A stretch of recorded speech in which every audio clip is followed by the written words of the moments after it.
বন্ধুরা, সবাইরা কেমন আছো? আজকে আমি বানাচ্ছি দই পটল। প্রথমে আমি তেল গরম করতে বসিয়ে দিয়েছি। এখন পটলগুলিকে ভালো মতো সাঁতলিয়ে নিব।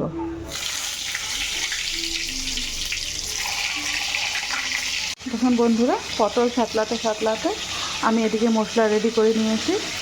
এখানে আমি পেঁয়াজ বেটে রেখেছি। এখানে আদা, লঙ্কা, টমেটো দিয়ে রেখেছি। এখানে ফোড়ন, জিরা, তেজপাতা। আর এখানের মধ্যে আছে লাল লঙ্কার গুঁড়া, কাশ্মীরি রেড চিলি পাউডার, জিরের গুঁড়া আর ধনে গুঁড়ো। এটাকে আমি অল্প জল দিয়ে মিক্স করে রাখবো। জল দিয়ে আমি মশলাটাকে মিক্স করে রাখছি। আর এদিকে দই টক দই ভালো করে ফেটিয়ে রেখেছি। যে টক দই পটলে লাগবে। পটল সাঁতলানো হয়ে গেছে। এখন এই তেলের মধ্যে আমি জিরা আর তেজপাতা ফোড়ন দিয়ে দিচ্ছি। জিরা তেজপাতা দিয়ে এখানে পেঁয়াজ বাটা, আদা, লঙ্কা, টমেটো বাটা করে রেখেছিলাম, সেটা আমি দিয়ে দিব।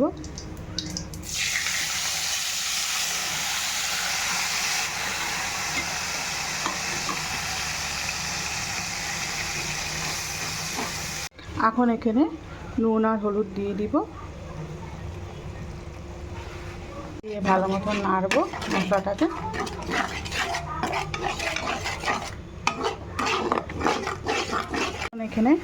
এখানে জিরা, ধনা গুঁড়া, কাশ্মীরি লঙ্কার গুঁড়া আর লঙ্কার গুঁড়া আছে, সেটাকে আমি দিয়ে দিব।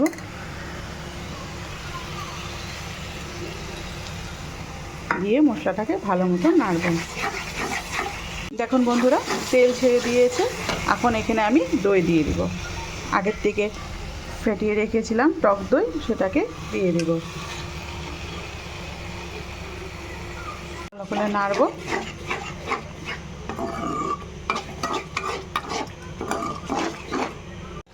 এখন এখানে চিনি দিয়ে দিব অল্প। মশলা সাঁতলানো হয়ে গেছে। এখন আমি এখানে আগের থেকে সাঁতলিয়ে রাখা পটলগুলি দিয়ে দিব।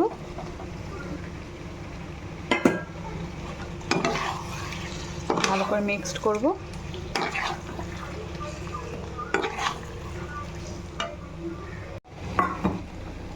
বন্ধুরা, আমার দই পটল হয়ে গেছে। ভিডিওটা ভালো লাগলে লাইক, কমেন্ট আর শেয়ার করে দেবেন আর সাবস্ক্রাইব করে দেবেন প্লিজ।